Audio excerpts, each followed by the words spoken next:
Leadership is a gift. It's also a weight. A beautiful, brutal tension between influence and invisibility. Between applause and aloneness. Between being the one everybody looks up to and the one nobody really sees. Welcome back to Fireplace Conversations. This is the space where we strip leadership of its glossy LinkedIn filters. This is where we sit by the fire to talk about what's real, what's hard, and what's human about being responsible for others. I'm Dr. Ikechukwu Okoh, and today I want to have a conversation most leaders avoid until it's too late. What is the hidden cost of your leadership? Because every leader pays. The only difference is whether you're aware of the invoice or not. Let me tell you a story. In 2019, I was juggling more than any sane human should. I was leading emergency care delivery across multiple facilities in Nigeria. I was consulting on public health strategy. I had just been invited to attend a conference in Abuja. And of course, I was a husband, a father, a brother, a friend. From the outside, it looked like success. But inside, I was tired. Not the kind of tired that sleep fixes. The kind of tired that lives in your bones. The kind that makes you question why you're even doing all this. One night, after an 8-hour road trip, I got home and my daughter, about 6 at the time, ran to hug me. But I gently pushed her away, saying, "Let Daddy rest, he's had a long day." She paused, looked at me with her innocent eyes, and whispered, "You always have a long day." That sentence broke me. It didn't matter how many policies I influenced, how many patients I saved, or how many people clapped. If I lost my connection to the people I loved, what was I really leading? That night, I sat alone in the living room, lights off, thinking, is this what leadership costs? Is this the price?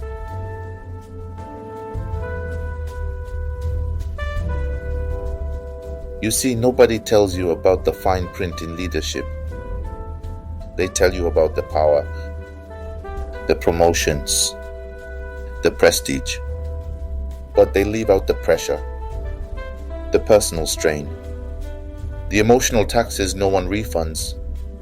So in this episode, I want us to talk about the real cost of leadership. Because if you don't count the cost early, leadership will collect its debt anyway. And sometimes, it affects your health, joy, family, and sense of self. This episode isn't about scaring you. It's about equipping you. Because when you know the cost, you lead differently. You stop glamorizing overwork. You stop using busy as a badge of honor. You learn to build systems that protect your peace as much as they protect your organization. In part 1, titled "The Power Nobody Prepares You For," we'll talk about what happens when you rise, how leadership changes the way people treat you, and how it changes the way you see yourself. We'll unpack the silent burdens that come with being the one in charge. And I'll tell you the story of how one compliment nearly made a colleague lose himself. In part 2, titled "The Pressure That Never Sleeps," we'll dive into stress, expectation, and the impossible balance between performance and presence. We'll explore why so many leaders feel guilty when they're resting and why burnout isn't always loud. You'll hear how I almost walked away from leadership entirely and what pulled me back. In part 3, titled "The Sacrifice You Didn't Sign Up For," this is the part where we get real. We'll talk about family, health, mental strain, and missed moments. And then we'll ask the bigger question. How do we lead sustainably without losing ourselves in the process? Because the goal is not just to be effective. The goal is to be whole. Let me say this before we dive in. You are not weak for feeling the weight. You are not selfish for wanting rest. And you are not a bad leader for admitting that sometimes this journey is lonely. The moment you name it, the pressure, the pain, the price, you take the first step to reclaiming power over it. That's what this conversation is about.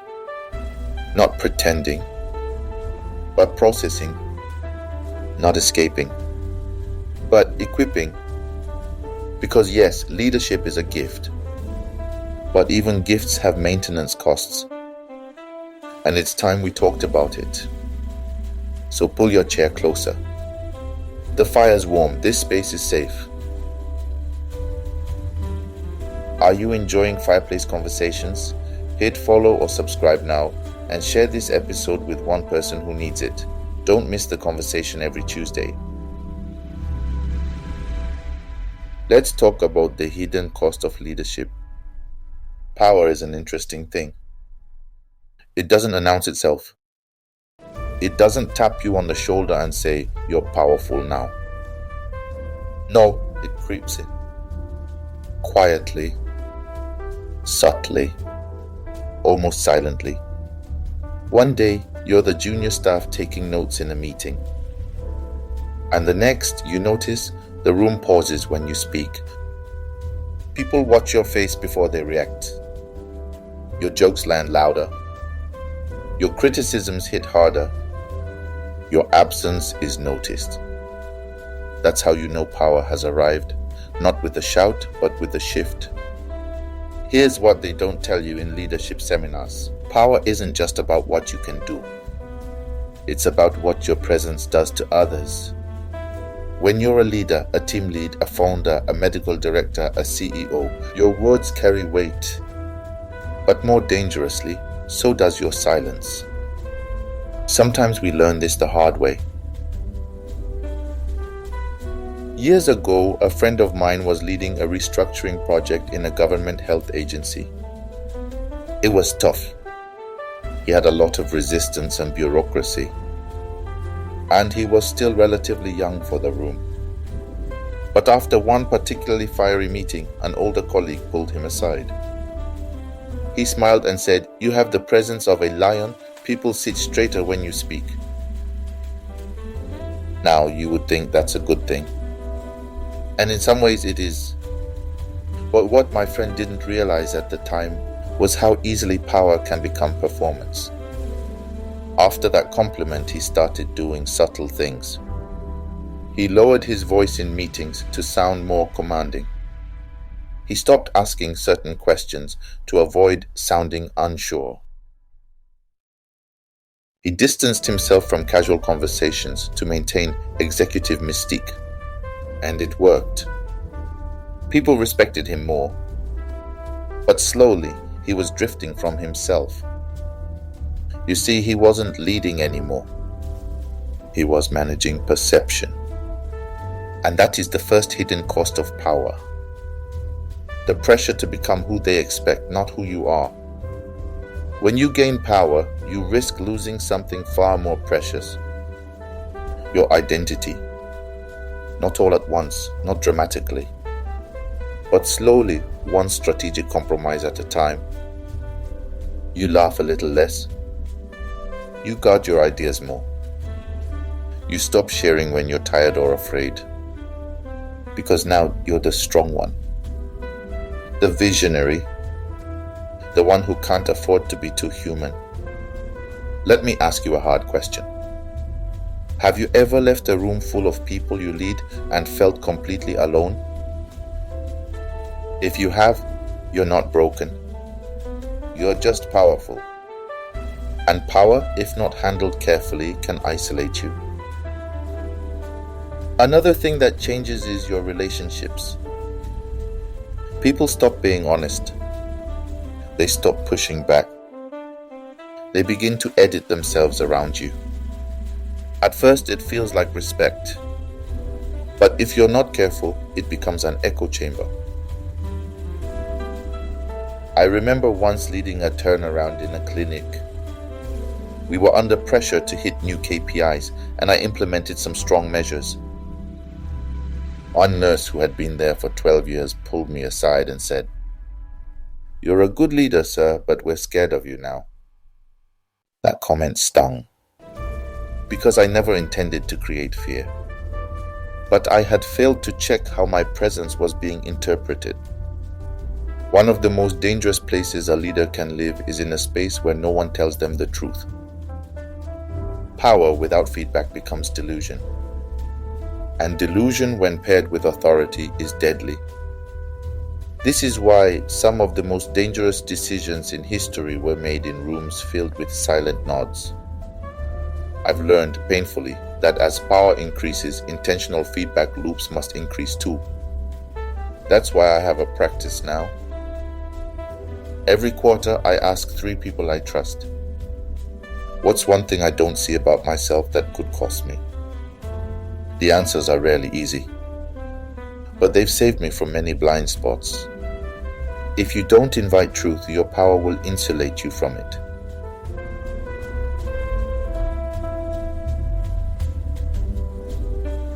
Let's talk about something rarely discussed in leadership spaces: power addiction. You start small, maybe leading a team, running a ward, or heading a startup. Then people applaud. More responsibility comes. More respect, more invitation, more visibility, and somewhere along the way, you start to need it. You start to equate significance with visibility. You feel restless when you're not consulted. You feel irrelevant if your voice isn't central. I remember one of my mentors taking a 3-month sabbatical once, and during that time nobody emailed urgently. Nobody needed approval. Decisions were made without him.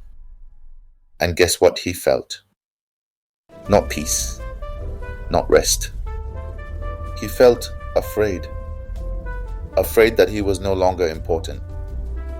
That's when he realized he had allowed leadership to become his identity, not just his role.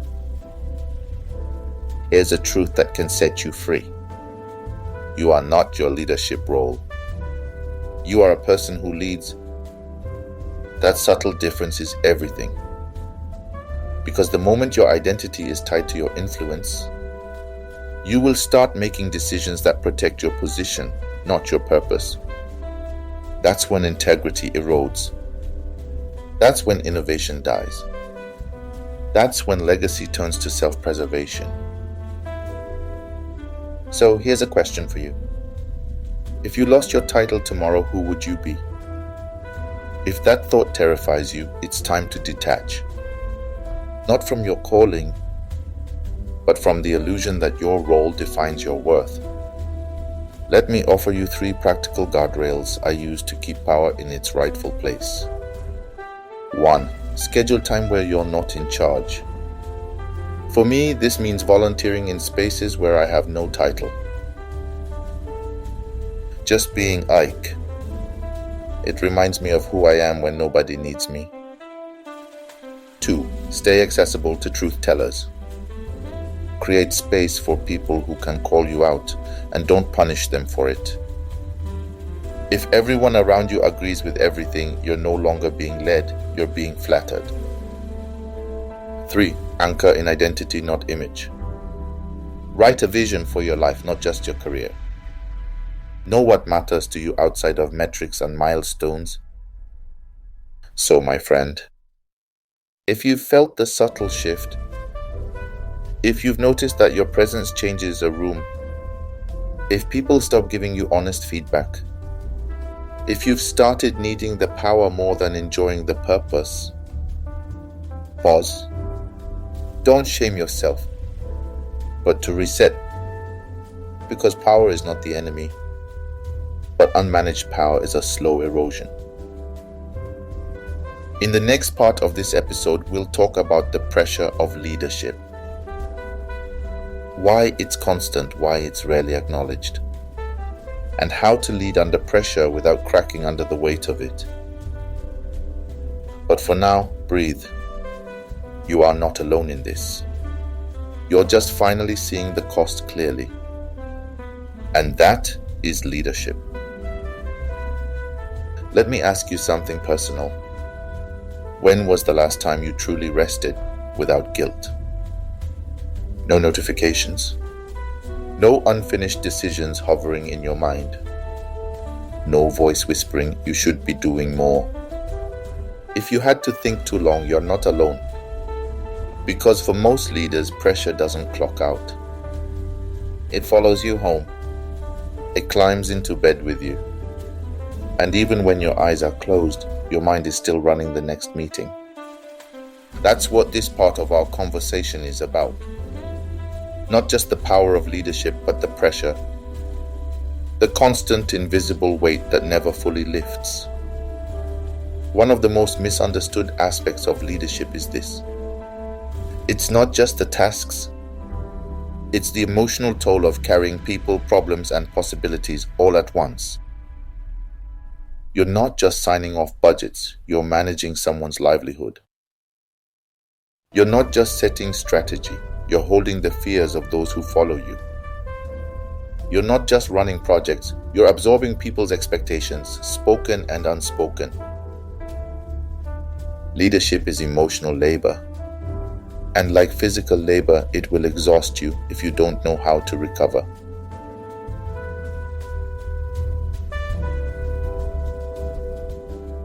Here's how it plays out for many of us.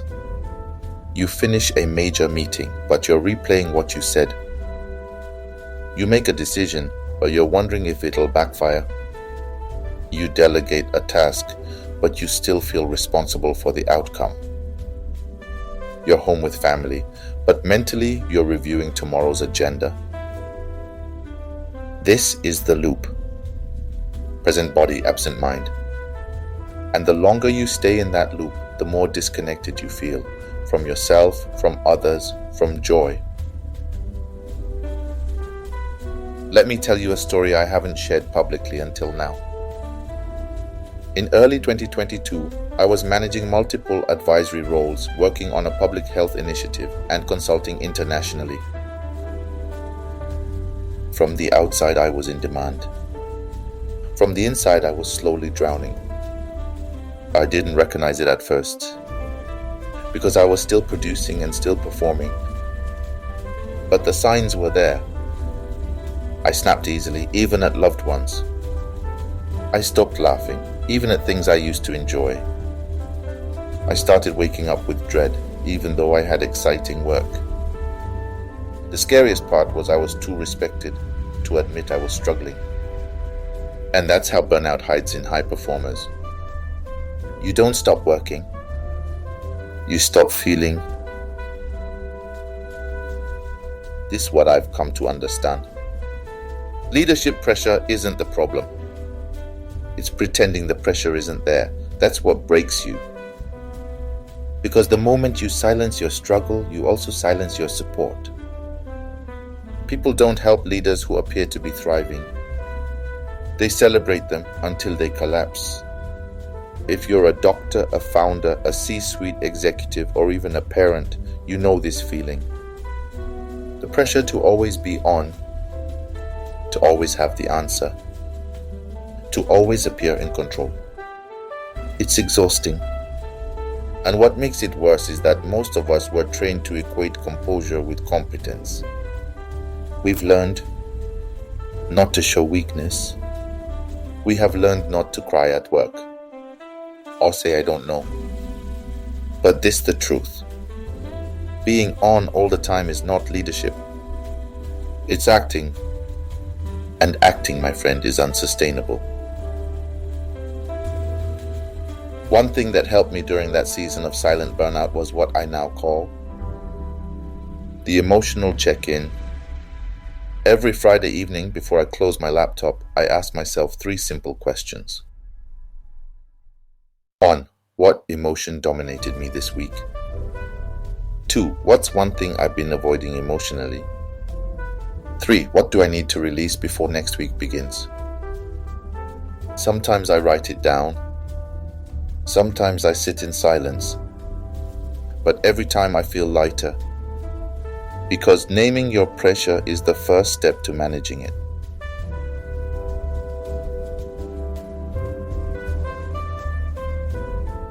Now let's tackle a myth we've all heard: you need work-life balance.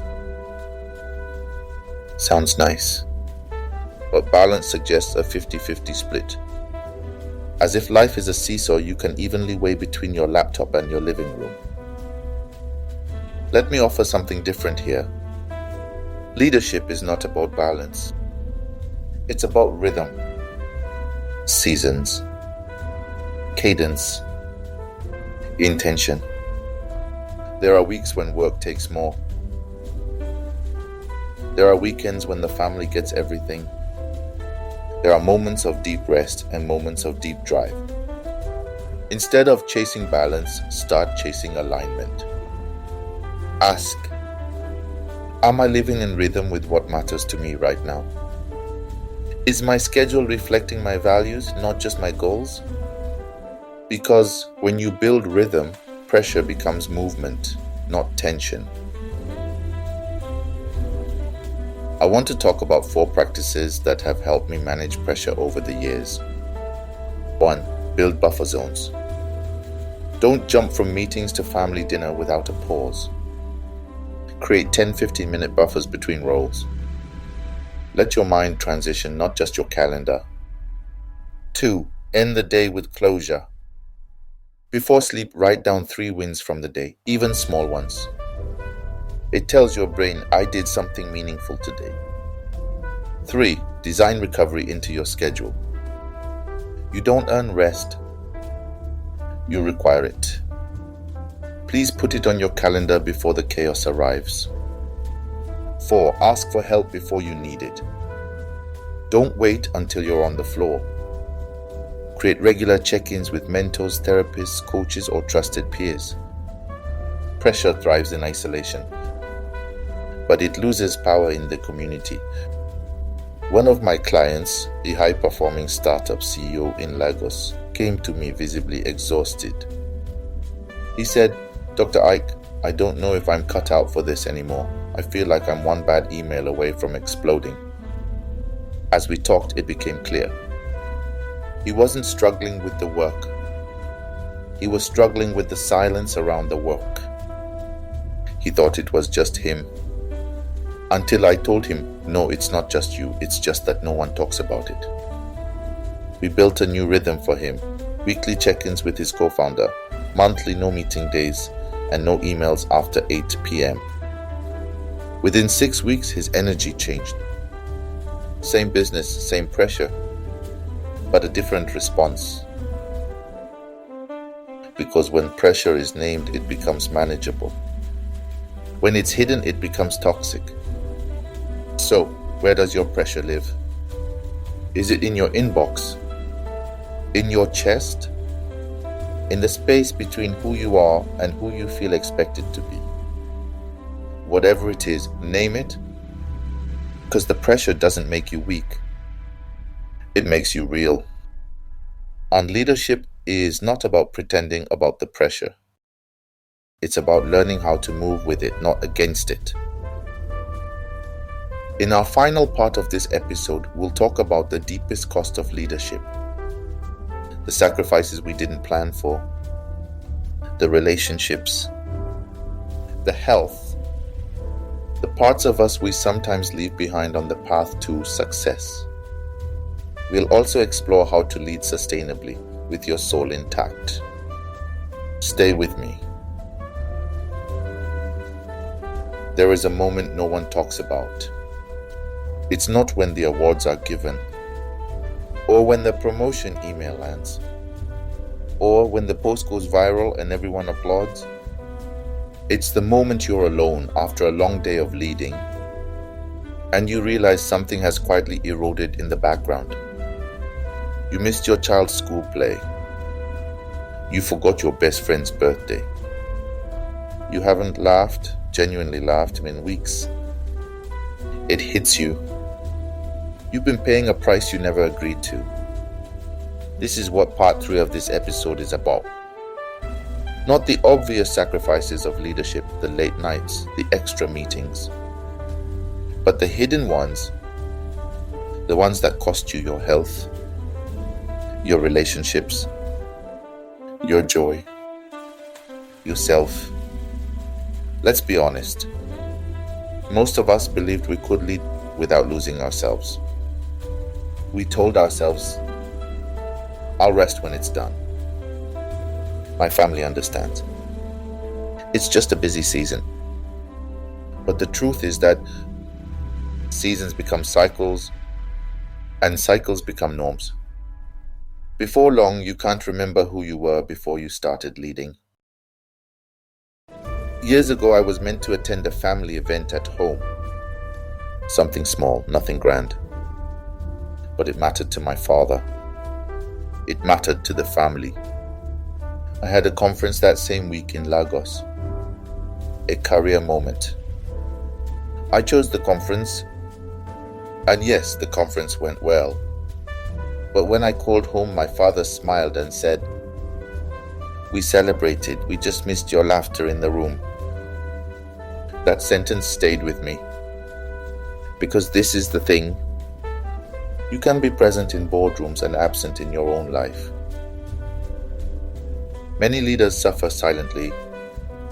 You're doing great work, but you feel guilty for missing moments. You're admired, but feel emotionally disconnected from those who love you most. You have influence, but you've stopped feeling seen. This is the unspoken truth. The higher you go, the more likely you are to sacrifice things no one ever claps for. Your sleep, your hobbies, your health, your soul. Your body remembers what your calendar ignores. I once coached a senior executive who had migraines every Sunday night. Why? Because Monday was looming. Not because she hated her work, but because she had no emotional margin left. Another founder told me, "I built a company that runs 24/7, and now I don't know how to stop running myself." I've seen doctors who save lives, but can't remember the last time they booked a checkup for their own. I've met parents who lead thousands and don't know what their child is struggling with. Leadership unchecked becomes consumption. It will eat everything you don't protect. There is a powerful image in scripture of Jacob wrestling with the angel. After the encounter, he walks away with a limp. That moment has always moved me because it reminds me many great leaders walk with a limp, a scar, a cost, a story that leadership etched into them. But this is the danger. Some limps are holy, others are not. We must learn to discern the difference. If you're wondering whether leadership is costing you more than it should, ask the following questions. 1. What part of me have I stopped tending to? 2. Who have I unintentionally neglected in my climb? 3. What would happen if I stepped away for a week? 4. Have I created systems that depend on my constant presence, or systems that allow me to breathe? 5. Do the people closest to me feel like they get the best of me, or just what's left? These are not shame questions. They're alignment questions. Because if your leadership doesn't support your humanity, it will slowly erode it. So let's talk about how we can lead differently. Not perfectly. 1. Create negotiables for your personal life. These are time slots, days, or moments that leadership can't touch. For me, it is family dinners on Sundays, morning reflection before devices, monthly unplugged days. They aren't optional, they're oxygen.